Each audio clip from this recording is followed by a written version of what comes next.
Shooting it raw? Yes. Shooting it raw.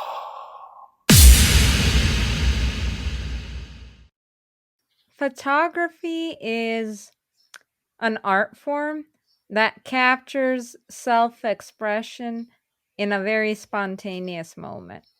And I think that it's important to culture and to the individual because it's unique for every person.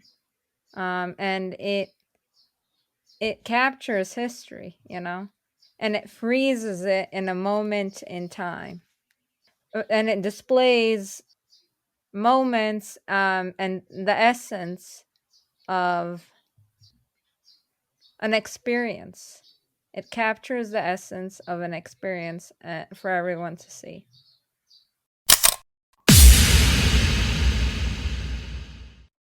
Beautiful. Thank you. So Ada, help me out here. So it's Ada and then Mandic? No, Aida Mandić. Aida. Yeah. Sorry, Aida Yeah. Mandic. Yeah. Where were you? What name is that? Like, where was that from? Bosnia. I'm Bosnian. I mean, like by descent. Yeah. Okay, Aida. What does does Mandic mean something? I don't know. I don't know. I'm just gonna be blunt. I have no idea. But Aida is, well, my mom named me Aida because of Giuseppe Verdi's opera Aida. He's an Italian nice. composer, and it was for the opening of the Suez Canal. I don't know exactly what year, but yeah. Okay. Okay, great. Great. Thanks. It's a little a bit of random information, but there you go. Well, that's kind of the podcast. It's more about, well, we're just talking. I don't know who you are. First of all, thank you for joining me on the podcast. It's great. No problem.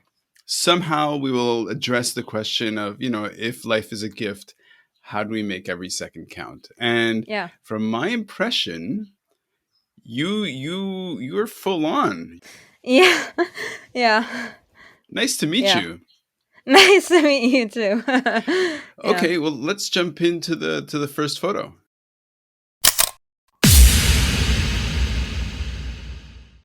Oh wow, this is beautiful. Okay, let me see. So it's a photograph made in the morning, probably. It's like morning light. It's a kind of square. There's a mosque in the background with some hillsides a little bit.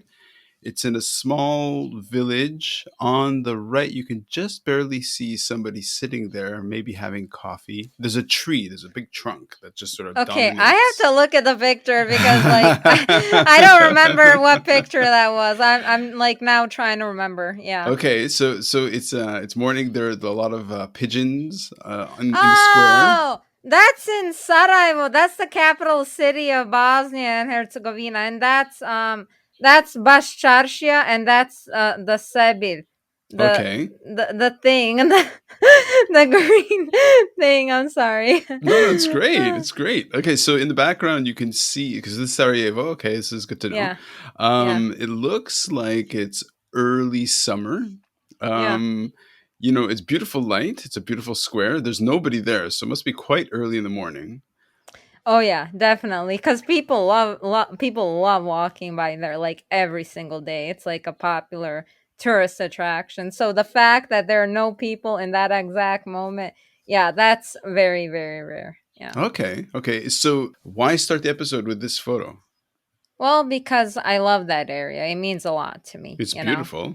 Yeah, it is. Whenever I go to visit Bosnia, whenever I go to visit Sarajevo, that's like the first spot I want to go see. Okay. Yeah, I just chill out there, drink some coffee, talk to random people, because that's like, that's how Bosnians are. Like, you can just like talk to anybody walking down the street. You don't have to know them. It's just normal, It's just sort of normal. like us right now. It's Yeah, exactly. Like people are really friendly, It's like, "Hey, how you doing?" They're like, "Oh, fine." I'm You know what I mean? You just start talking to people. So, yeah. so where do you live now? Because your English is accented with some very strong, I'd say, Northeast US kind of Yeah, inflection. yeah, yeah. I live in Michigan. Okay. Okay. Yeah. It's way way up in the north. Okay. The mitten. Okay. Yeah. Okay. Yeah. So I assume right now is full on winter in Michigan. Yeah, yeah, we're right in the middle of February. Yeah, it's Yeah. winter. S- Although it's not snowing here right now, so I mean, that's good. And hopefully I'm not gonna jinx anything and then it starts snowing and people are gonna be like, Ida, Sure. what have you done? Yeah. So Okay. So here's what's interesting. So right now I'm in Hong Kong, and there's a village. Well, it's just kind of it's a town. If you go down to the bottom, it's called Sai, and in the square in Sai, it's Chinese. yeah, And if I go there early in the morning when there are no people, there are trees. There's a square, no pigeons, no mosque, but there's a yeah, temple. And yeah. the hills outside of Saikong are very similar to the hills in the photograph here because they seem to really just start. Do they start at the town and it climbs up, or is it basically within hills itself? Like, describe the landscape that I'm looking at. So Sarajevo is surrounded by like mountains. Okay. It's literally surrounded. So it's all hilly. I don't know if hilly is a word, but yeah, it's all hilly. And that's a good thing and a bad thing. So winters are long there, there's lots of snow. It's beautiful. Worse It's than beautiful. Michigan? Yeah. What? Yeah, I know, right? I know. Yeah. It's like a frozen tundra of a city in the winter. Yeah. Oh But wow. Okay. yeah. The awful part about it though is like, during the course of the Bosnian genocide, that was perfect for snipers, like Ah. the Serbians were like, "Oh, this is excellent." And then they would hide, up on the hills and just shoot at people. Okay. Yeah. They had a perfect view. Yeah. Yeah. Wow. I mean, the conversation took a very hard left there. Okay. Sorry. No, no, no. Yeah. It's fine. Look, for me, it's this is just where we're going. Okay. Yeah. So, were you? I mean, you look really young. Like, Yeah. were you just Thank born? you. Yeah. Shucks. I was born November 15, 1990. 90. Okay. Okay. So, in terms of the conflict, in terms of your experience of the conflict, was it more of an intergenerational sort of experience? Because how much do Hmm. you remember, or what does memory influence in your head? Regarding the war. So the war was from 1992 to 1995. My father was shot in his ankle by a Serbian Chetnik. The Chetniks are basically like hardline Serbian nationalists. That's a Mm-hmm. Chetnik. Mm-hmm. Um, and yeah, the nationalism is like the disease of the Balkans. But anywho, okay, my mom and I were one time in a situation in our apartment where snipers shot through our window, Oh and shit. the bullets landed 2 inches away from my mom and I. Yeah, Oh wow. But yeah, you were young, so what do you yeah, remember? Okay, so for example, my daughter is 11 now, and yeah. I kind of kid around that up until it's 6 or 7, it doesn't matter. Her experience Oh, oh, no, matters. no, no, no, no, no, no. That's not true. I remember being in a refugee camp, and I was two Okay. years old. Oh wow. Um, yeah, I remember like Malaysia. I don't remember the war because I was like 1 years old, like Hmm. around one when it all happened. I was like Yeah. super, super young, but I have memories starting from the age of 2. Yeah, Okay. yeah. But I do want to say my family and I suffered extensively because of the war. My father was shot in his ankle by a sniper. Like he's unemployed. Hmm. Um he is disabled. He has a heart condition. He hasn't been able to work as a mechanical engineer. That's built a lot of resentment in Oh, for him sure. against, the the monster that shot him, right? Right. And it's been a horrifying ordeal, really. Yeah. It's a lot to endure. I'm surprised that none of us have gone like insane because of the amount of discrimination, hatred, and pain we've all been through. So I'm gonna keep it real. It is what it is. So No, yeah. you need look. I mean, this is a moment to highlight. Well, 'cause for example, we're all given a certain limit of seconds of consciousness of Yeah. life or whatever, Yeah. and we don't know how many we're given when we Yeah. start. Mhm. And for your dad, for you, for your mom, for your relatives, for the Mhm. town, for Mhm. the country. I mean, like, how do you process what happened? So, but right now you're in Michigan. Yeah, I'm in Michigan, but it's you know I'm an only child. Mm-hmm. And I mean, the war affected my entire life, the course of my entire life, because, yeah, I'm an only child. I mean, I'm an only child because of circumstances, Mm-hmm. because of war. Like, my mom didn't want to have another child because she was afraid of what might happen. Like, what Mm. if she dies? What if my father dies? Wow. What if we don't relocate to a good country? We Mm-hmm. didn't, it wasn't like a straight path. Oh, hey, Beverly Hills hotel service. Here you go. You're Mm-hmm. welcome to the US. It wasn't like that at all. Mm-hmm.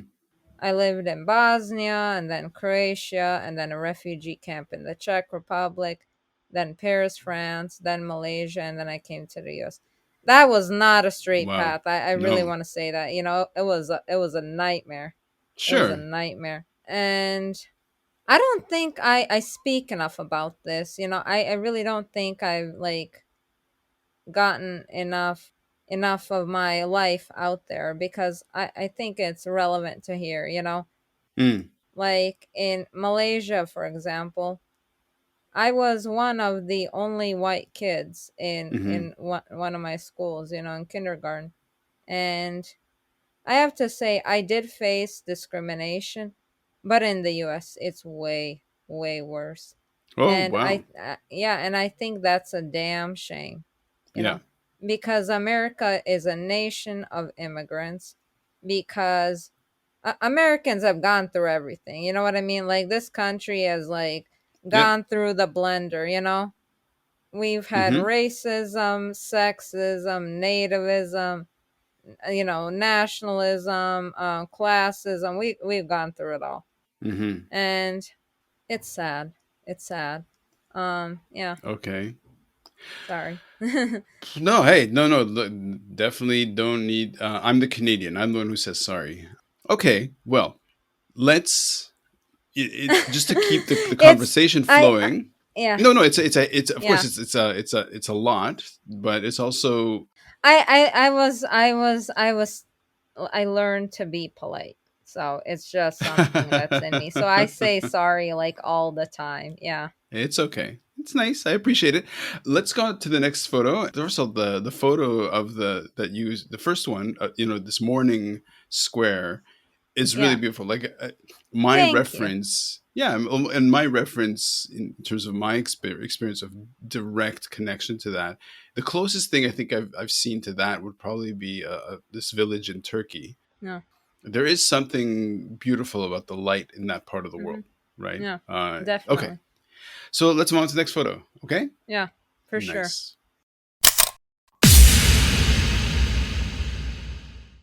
It's a bunch of buildings, right? Yep, it's the one that's been blown out. So let me describe Yeah. the photo for the listener. It's almost it's quite monochromatic. So the sky is all white. It's blown out. Yeah. It's like there's no Yeah. blue or anything. Yeah. The rest of the image has been I don't know if the colors have been muted through Photoshop or whatever, but all the colors are quite toned down. Yeah. There's massive destruction, like Mhm. buildings blown up, rubble everywhere. There's one kind of building in the right. it looks almost like a store, or it could have been a church, probably a store. It looks like a kind of Mhm. commercial sort of space. Mhm. The road has been destroyed. There's a car that's been shattered. I mean, it's all rusted. It's yeah, it looks like a pretty old photo. Old, not old photo. I mean, it looks like the area has been abandoned for a long time. So Yeah. yeah, it's a very pretty intense image. Yeah. Clearly, war ravaged place. So Yeah. what's this about? That's a picture of Grbavica, and Grbavica is an area of Sarajevo, and my aunt had a situation where her husband had a gun pointed to his head during the course of the war. He was Okay. lined up, he was supposed to get killed. Oh He wow. managed to not get killed, but can you imagine that kind of Sure. experience? And sorry. Grbavica is the site of many massacres, Mm-hmm. and it's the site of just a lot of shootings, because Serbs wanted to take over the area. So they were willing to Mm-hmm. do whatever they had to kill the citizens. Like, you could literally go into a building in Grbavica and like walk down the stairs, and there would be like blood up to your knees. Like, it was that, scary. And I wanted to Wow. put that picture because sometimes people, they're like, "Oh, it's no big deal. Yeah, we lived through it." No, I mean, I really think like it should be raw. You know what I mean? Mm-hmm. Like raw, like Mm-hmm. on display, everything. And I think that picture captures some degree of it. Obviously, it's not gonna do all of the horror. It's not gonna do justice enough, but yeah, you can feel it's like kind of like soulless. You know what I mean? It's vacant.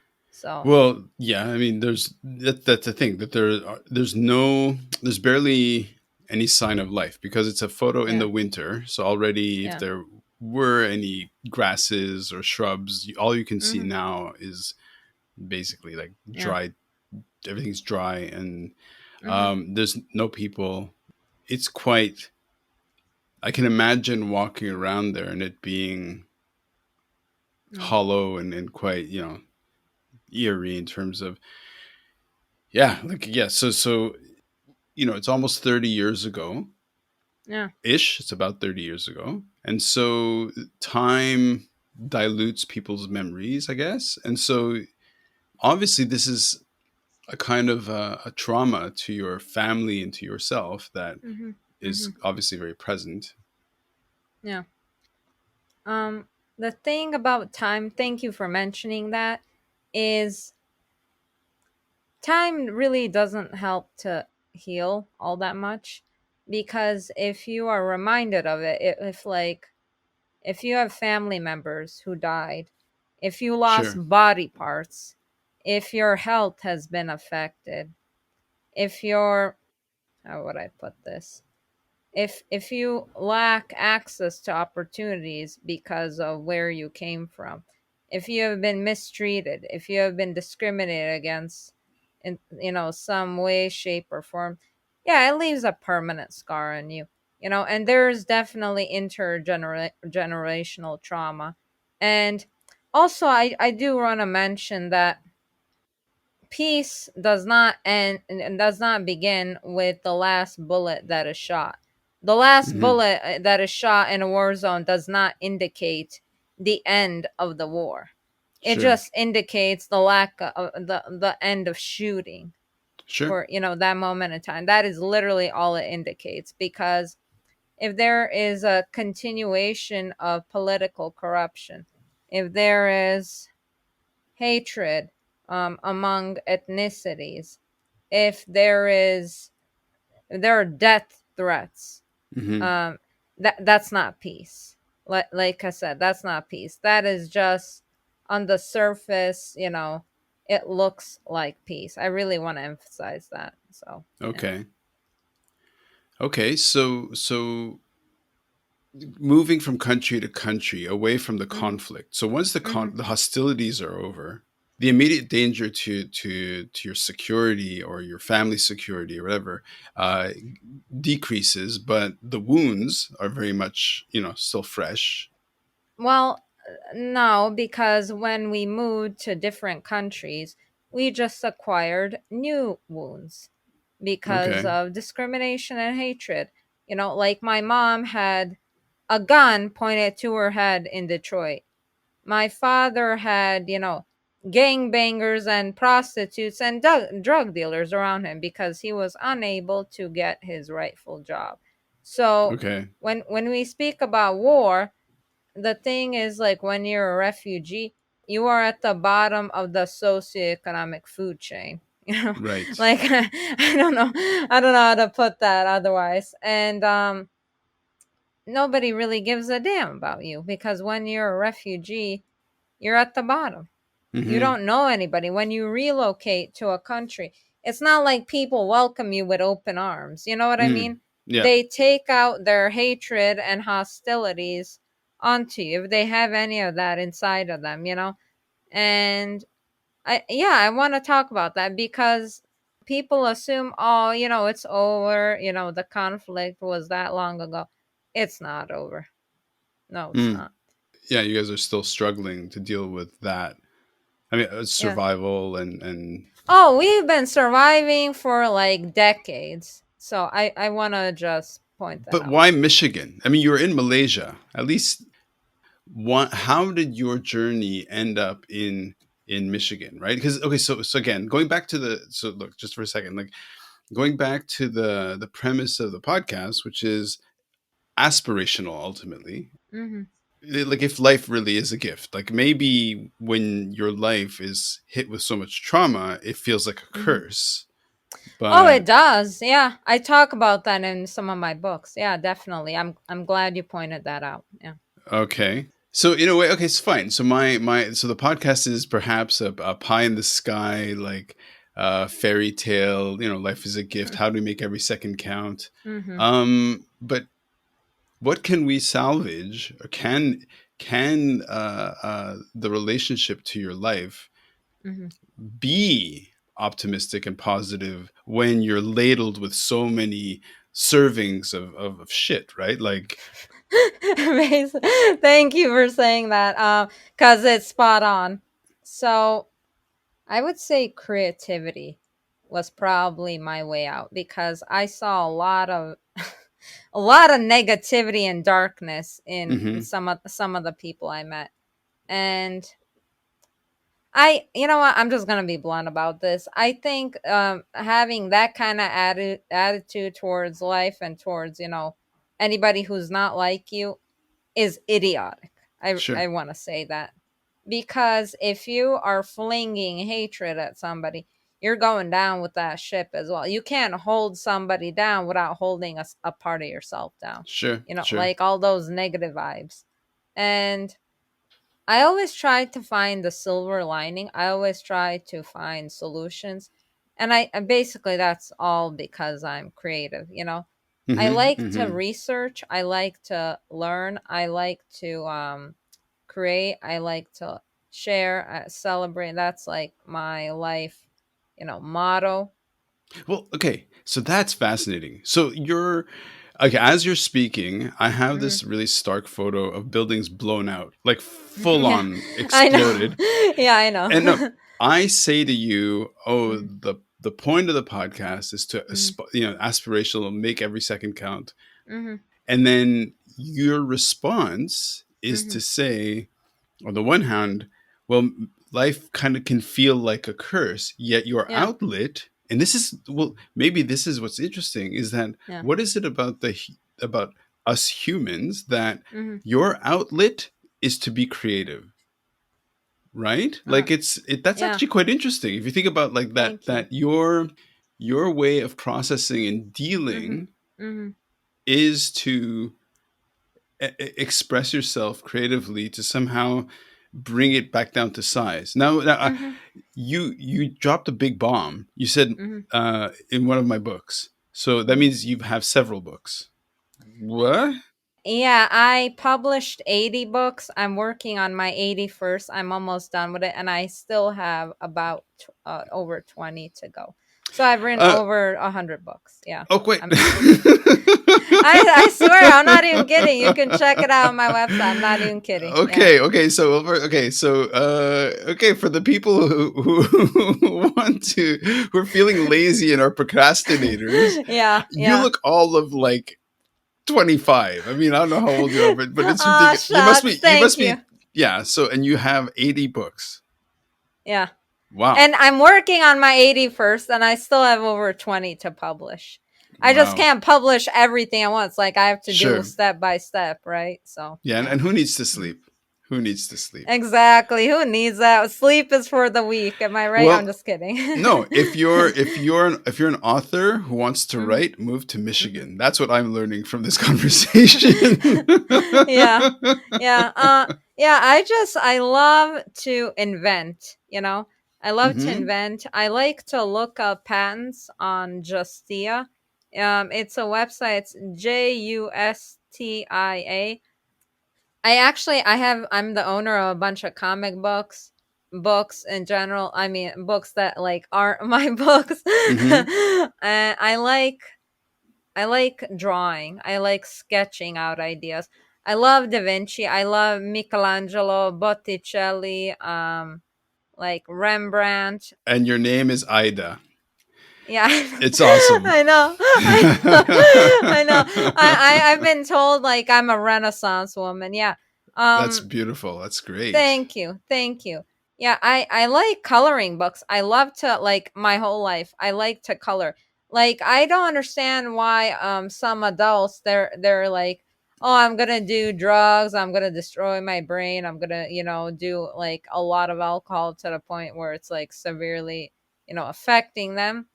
I like I've walked into liquor stores and I've looked around like I haven't bought anything. I'm like, y'all need some coloring books up in this joint. You know what I mean? Coloring books. I'm like, this whole place needs a massive redesign. So Sure, yeah. sure. Um, Yeah. okay. Well, okay, so since you said this whole place needs a massive redesign, and I'm looking at Yeah. this photo of images blown out completely, let's Yeah. move on to your next photograph and Yes. just change the scene.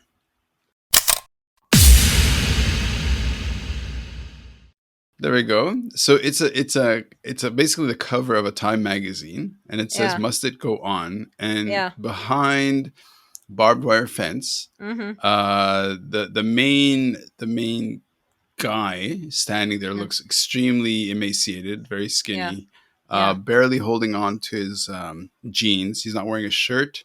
Yeah. Surrounded by other guys not wearing shirts. Yeah. Must it go on? Okay, I'm gonna let you take it from here. Well, yeah, it's a magazine of, the time period in Bosnia.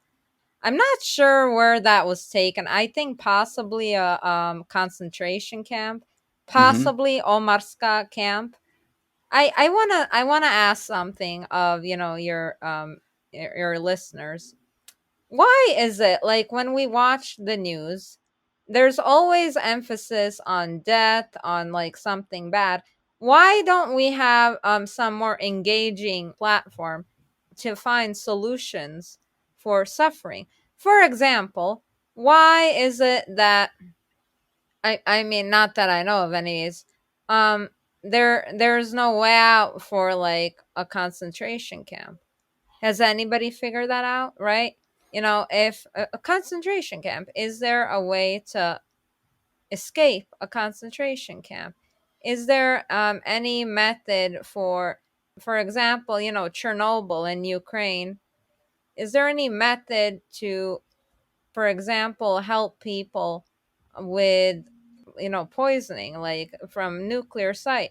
Is there any way to speed up the science and research and development of such horrifying, situations? I like taking like extreme situations and then just like thinking, how can we solve this, or how can we Hmm. simplify this?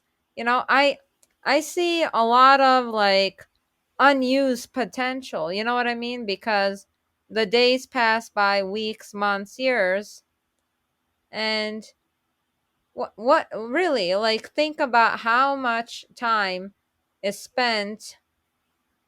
People criticize themselves, each other. They're like, oh, I can't do this. Like, what if we spent all of those hours and days on coming up with solutions that nobody thinks we can solve, as opposed to engaging in negative thinking? No, I'm just saying, like, it's a possibility. It's like a way to think Sure. about things. Even stock markets. I'm not just talking about like war and terrible situations. Stock markets, learn things as in terms of like how to solve an economic collapse or something. I'm going off on a tangent here, but what I'm trying to say is, I think there are like so many options and ideas and possibilities that we could, engage in, that we really don't pay a lot of attention to. Okay. Well, that was a lot, Yeah. and and look, we're having a conversation, so I'm going to respond, and as I'm speaking to you, there's this cover of could be a detention I camp or a know. I concentration know. camp. It's Yeah. probably, yeah. I mean, these, Yeah. and there, so it's all men behind this barbed wire fence, looking pretty emaciated and looking pretty. It's a pretty Hmm. intense image, obviously, if it's on the cover of Time. Yeah. So I can only answer to you in terms of Mm. my response to what you've said, right? Like, Mm. Mm-hmm. so one of the guests I had on the podcast wrote this book Mm. called Design in Nature, and he's like Mm. a thermodynamic engineer. And so Mm-hmm. what he found was, and I thought, like his the principle was quite fascinating, was this idea that Mm. things kind of just flow, like ideas flow, people flow, Mm-hmm. money flows, Yeah. everything kind of flows according Yeah. to certain patterns, right? And so in a Yeah. similar For way, sure. if we look at news, right, why is Yeah. news always so negative? It's because in a way our brains respond more in terms of urgency and in terms of reaction to negative news, right? So when we see something negative, we have a kind of fight or flight response, which then, Yeah. I mean, to be blunt, I mean, to put it starkly, the news profits Yeah. from, because they're a business. So like, Yeah. Time Mm-hmm. uses this really dramatic photo because Time wants to sell magazines, because is ultimately a company Yeah. made to make money, and their Yeah. model is to inform people about pretty intense situations, right? So Yeah. For sure. there are outlets, I guess, for aspirational, inspiring content, Not many. Not yeah, many. like I this will say that. Not podcast, many. this one little dinky podcast, So, but yeah, like it is kind of interesting in terms of how can we. Okay, so how do you inspire? So let's talk about your books. Okay, so you're, Yeah. as an author, how do you turn telling a story into a, is it that is you, are you yourself in your books trying to create aspirational responses? I try to spread creativity, beauty, and love. That's my Mm, goal. That's that like I'm trying to make a revolution. I know maybe that sounds beautiful. like a bit yeah, it sounds a little bold and far-fetched possibly for some people listening to this, but um I'm a bold person, so you only live once, right? Okay, the title of your first book and then the title of your last book, most Mm. recent book. How's that? Okay. My first book was called A Candid Aim. It's an anagram of my name, my first and last name. You rearrange and you get A Okay, Candid Aim, which basically means like an honest goal. That, if you want to just nice. explain that, an honest goal. My last book was, oh my god, I have to check There are because more, a I'm hundred. I know I'm working on a new book, so it's like, I don't want to confuse. Oh yeah, so this one is called Have You Ever Felt Trapped? Wow. And obviously you can understand where I'm coming from in terms of Hmm. writing that. Yeah, Michigan. it's oh my god. Nice. Yeah, Michigan in winter. Oh man, that's just a doozy. Yeah. I Okay, so let's yeah. jump in. Yeah. Okay, let's dive. This is fantastic. This is great. Okay, so Mhm. where did this impulse to write? So okay, if we think about Mhm. Adrian Bejan, who wrote that book about the flows of energy and where people go and everything. So your brain chemistry, your Mhm. experience, your who you Mhm. are as a person flowed your Mhm. talents towards and your how you spend every not every but how you spend your energy and wakefulness and the seconds of your life towards writing. Mhm. So at Mhm. what age did writing manifest as an outlet that really satisfied an impulse for you? A great question. I would say probably like I started reading Emily Dickinson at age Hmm. 9, around there. I was a very serious kid in that way. Like I was super ambitious. That hasn't changed too Um much, I don't think. no, no it hasn't. It's just like it's been linear in that way, but well, I started writing like all of these, journals like for these books. Mm, November 2013. That's a very specific date. I know. I know. Yeah, I started writing like 2 weeks before my 23rd birthday. I actually I made a smoothie one day, a fruit smoothie. I No, love this story. I swear to God, I drank a smoothie and then I was like, I have a vision. I just started writing. I swear, like I'm not kidding about this. It was chia seeds and mango. That's where it came from. I love it. No, no, it was just like, although that's a good flavor, but I smoothies are where it's at for real.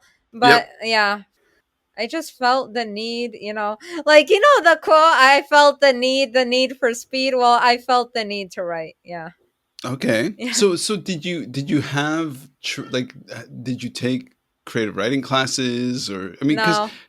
it's like that the urge to sit and to create a story and then put it out and then develop it and then publish Hmm. it. I mean, it's like you're so prolific. Yeah. Yeah, so I mean, it's kind of like that drive Hmm. to finish Hmm.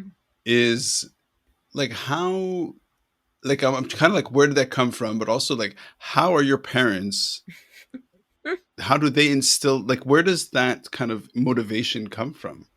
Yeah, nobody instilled this in me. Well, okay, here's the thing. When I was 11 years old, I went to visit Bosnia, specifically Sarajevo, and I saw buildings like literally split in half. I don't know. I think I've said this somewhere in an interview or in a book or something, but that was probably the most, yeah, or one of the most important experiences of my life because I Well, saw, 11.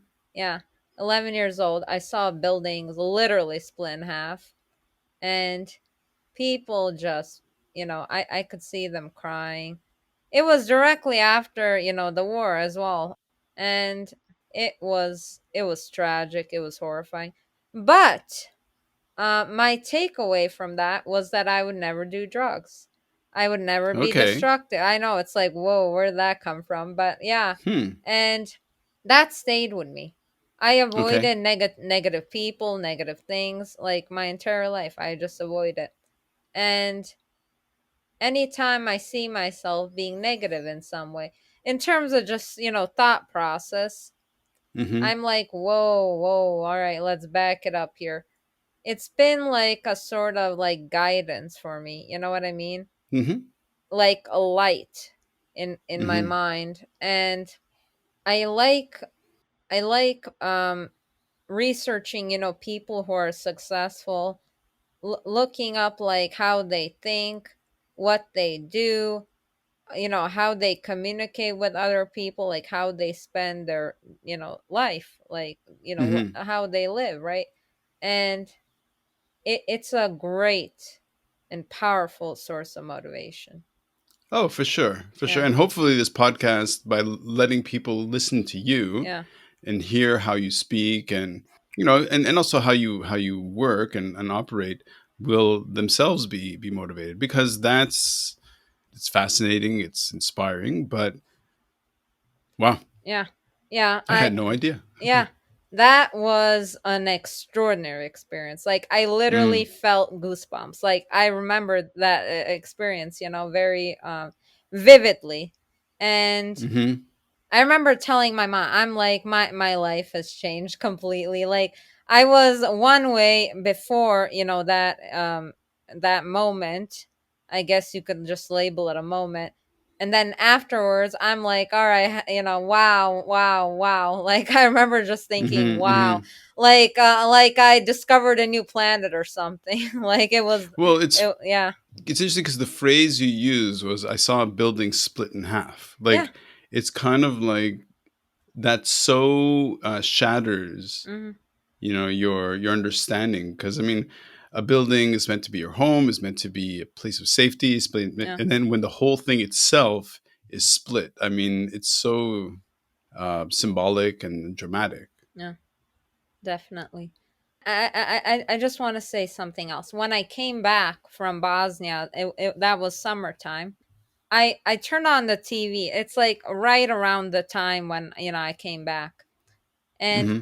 I saw the Oprah Winfrey show. Like of all things, Hmm. like I saw Oprah. I love Oprah. I think everybody on the planet's like, yeah, woo, go Oprah. But I saw her show, and I saw Liz Marie on the show. And Liz Marie was like, she was homeless. She had parents who were drug addicts, and she made it to Harvard, and she graduated with a New York Times scholarship. She changed her life. Like she Hmm. wrote a New York Times best-selling book. I think it's called Breaking Night. She made, I think, a company called Manifest Living. She was a teacher, motivational speaker. She became a mom. She became a wife. I don't know. I don't want to do her a disservice. Maybe you should look her up, Liz Murray, because maybe there's something else. Like she does a lot of stuff. Sure, Yeah, but sure. I mean, she came from like nothing, essentially. Like, Hmm. can you imagine her intellect, willpower, creativity, resourcefulness, work ethic? Like, the woman is just like heroic, really. So, Oh yeah, yeah. and clearly was a signature moment for you to kind of, because you're, in a way, you're ready when you came back from your trip. Mm-hmm. It's kind of like you were ready to see that episode Oh, and to yeah. have it kind of inspire and change your life so much that we're talking about it today. Oh, yeah. I mean, she's gonna stay, like, in my mind, like, permanently. Like, there's no Oh way wow. because I see her as like somebody that's unreal. That's the way she affected me. She's just unreal. It's like a Hmm. bright aura around her, like a light. And I Okay. know that maybe that sounds like a bit too much for some people, Nope. but Nope. she really had that much of a positive impact on me. She really did. Right. I wish I could thank her some way for that, in person. Yeah. Well, hopefully you will inspire the same thing in a listener, right? Oh, you're so Wouldn't that be sweet. nice? Yeah, that would be great. Oh my god, thank you. Thank you. Well, let's move on to the next photo then. Okay.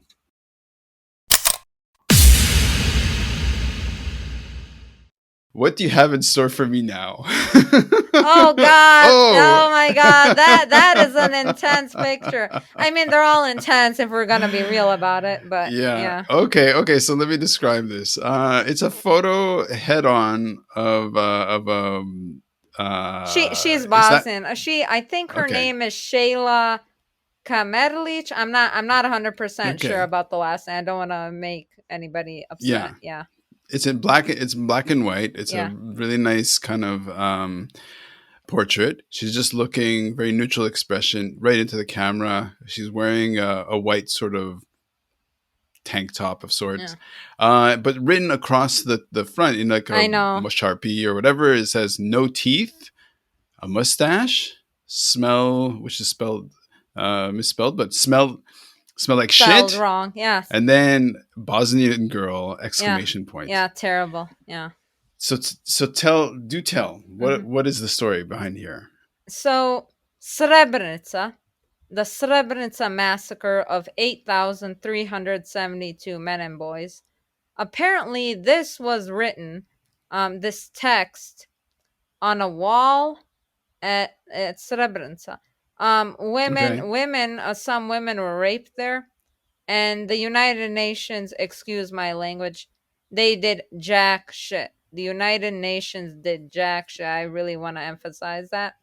And the Dutch, like with their blue, helmets, they allowed it to happen. They allowed people to get killed. I'm not gonna spare them anything because they didn't help out a lot of people there. And yeah, that was written on the walls at Mm-hmm. Srebrenica. And I wrote about this experience, this text in one of my books. And the book is called Justice for Bosnia and Herzegovina. And it specifically has like two songs dedicated to Srebrenica and Sarajevo, because those were the sites of like massive murder. And it's sickening. It's sickening. Mm-hmm. If you want, I don't know how much time you have, I can read Mothers of Srebrenica from my book, and it explains this picture, and I'm not gonna like go into like too much detail, don't worry. But what angers me is, for example, when I was a student in high school, the section on Bosnia, the Bosnian War, we just skipped over it like it didn't mean anything to anyone. Literally, the high school administration was like, yeah, it's not that important. I'm like, excuse me, it's not important. What Mm-hmm. the hell are you talking about? It's not important. It's a war, damn it. And it's a recent war as well. Like when I graduated from high school, it was 2008. I mean, it's close. It's Right. when I Right. started high school, it was 2004. What are you talking about? Like the Bosnian genocide ended in 95. I mean, that was like I would say 95, 96. That it's Mm-hmm. not, it wasn't quite, you know what I mean? It wasn't quite finished. But that is not a long period of time. And yeah, and also I want to say Hillary Clinton, I want to emphasize this. I think this is important to say. I can't stand that woman, Hillary Clinton. I wouldn't even mind if she heard, what I'm saying, because, and this is a fact, she blatantly lied that she was in Bosnia during the time of like shooting. That was a lie. She went to visit Bosnia after the war ended, not during the war. So I mean, she is a liar. But I mean, America had involvement in the Bosnian war, to a great degree, and all of that should have been mentioned in the book. People need to know about political leaders, people, especially students.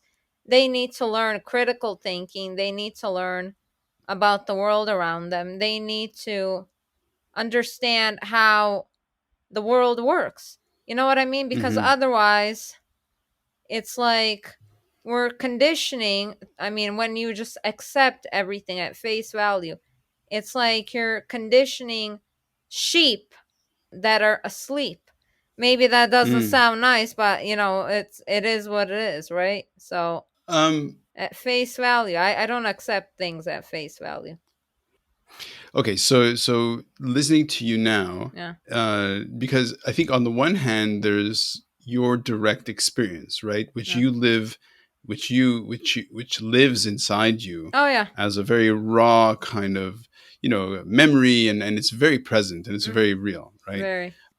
So one of the people, okay, so I'm going to reference another person who was on the podcast. Mm, She said that like she's a sort of coach and a leader in terms mm, of helping mostly women, and also in terms of like executive kind of consulting. Mm, And one of the things she said, which was I thought was fascinating, was that what we have in, like, in human beings, what mhm, our superpower is our attention. mhm, Like that really is our superpower. Like where we put our attention is what we can influence, right? So, of course, because of your family history mhm, and your, your direct experience, your attention is very much taken over by, not taken over, but is on your own history.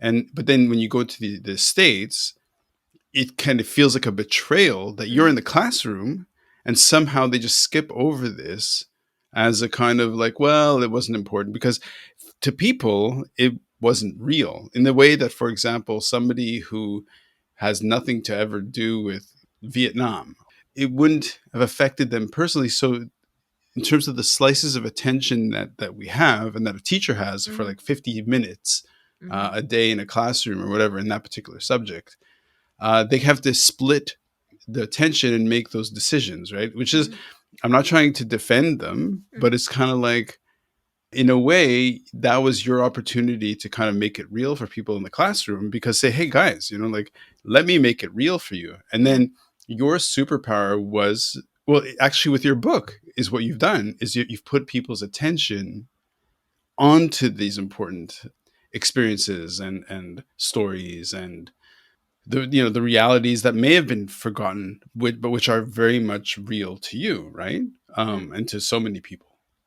Okay, so how do we go from there into something that is actually inspirational to get people motivated to go learn about the book, to go learn about what happened, which is still very present and very, as you said, like, for all we know, that conflict is still very real and alive and well, even if bullets aren't being shot. So Exactly. how do we make it real for people to go out there and find you and find your book? Well, I think critical thinking is important. It doesn't matter Hmm. where you live, it doesn't matter what age you are, it doesn't matter what income level you have. It None of that matters really. I think critical thinking is important. I think that it's important to question things, to develop your own opinion, to Yeah. not be manipulated by somebody in power who's telling you what to think, how to think, and telling you what direction to go essentially. So figure out like why this is happening, right? I think that's essential for mm, living with integrity. So Okay. in terms of like why I think people should listen, or listen to things I wrote, or pay attention. I don't like saying that, listen to things I wrote. At least like give me some piece of their attention, some of their time, is Hmm. is because I would say for my age, I'm 32 years old. I think I have more wisdom than age 32, or what for how many years I've been on the planet. And that has to do with questioning things, because you can really like jump ahead in terms of knowledge if you do that, Right. um Right. I find it very sad, and that depending on what age you are, you just like sometimes people discard your knowledge, your ideas, and put you in a box that you didn't ask to be put in the first place, right? It's Hmm. just Hmm. it's ageism, right? I don't think that's okay. I think when you're a real intellectual, you have more of a broad scope. I'm not sure if I'm Sure. answering your question though. I want I Yeah, I think we're just riffing. We're just talking. We're just like, yeah, I'm okay. getting to know you. And Yeah. as I'm speaking to you, I have this image, a stark image of this woman looking at. Well, I've got you looking at me, but then I've got this image that you provided where it says no teeth, a mustache, smells like shit, Bosnian girl. Yeah. Um, okay, critical thinking, being inspired, being motivated. Yeah. Um, like, how do we make every second count? I don't think we should make like every second count, because that will like lead to burnout, like, for real. Sometimes sleeping is what you need to do, for sure. Yeah, to make every second count. But Yep. let me think. Well, okay. I really believe that it's important to discover what talents you have, Sure. to discover like what you want. I mean, like, if you go through life not knowing what you want, oh my God, may God help you with that. Mm, I mm, think that's a nightmare. Like, just going through life not knowing what you want. I've never been like that. I always had some goal, some mm. focus. I've always been like that my whole life. I don't know. It's just a part of my personality, I Sure. suppose. But goals are important. A strategy for how to achieve your goals is important.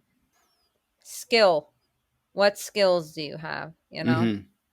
Taking care of your health and not giving a damn about critics. Just being like, unless you have something to learn from that, just like, go like this. I don't know if people can hear that or People, yeah, see people it. cannot see. Yeah, so Yeah. that you're doing something with Just, your fingers. You're just, snapping, or you're flicking. just, I'm flicking. Just kick that stuff to the side. Who cares, really? Nice, Because nice. yeah, thank you. Because when the years pass, nobody's gonna remember it. You're gonna be worried about, something somebody said. Who gives a damn, honestly? Sure, So, sure. yeah, I quickly just throw it to the side, very, very quickly, like light years, kind of quickly. So. Nice, Ida. Well, Ida, like, thank you very much. Again, the way I say your last name is Mandic, Mandic. So Mandic. my name Mandic. is Aida Mandic. It kind Right. of sounds like German. Like, it's Mm. not man, it's man. Mandic. Okay. Mandic. Yeah, it sounds Okay. so like it Okay. kind of cool. Yeah, it's No, it's weird, I totally guess. Yeah, cool. It's yeah. totally cool. Ida, Thank you. thank you so much. This has been really it's been a pretty intense morning. It's not even 9 o'clock in the Yeah, morning for me. Wow, this is yeah. like Like, damn, I know, right? Yeah. no, but I thank you because it was very, like, I learned a lot, and I Yeah. totally value it. I totally appreciate it. Thank you. You're and you've written 100 books. Like, amazing. Over 100. Hair flip, yeah. I gotta do a hair flip. Yeah. And so the thing I remember, I guess the main lesson I'll remember is move to Michigan. That's where, but that's how you get things done. Yeah, yeah, Okay. Thank you so definitely. much. Thank you. Shooting it raw? Yes. Shooting it raw.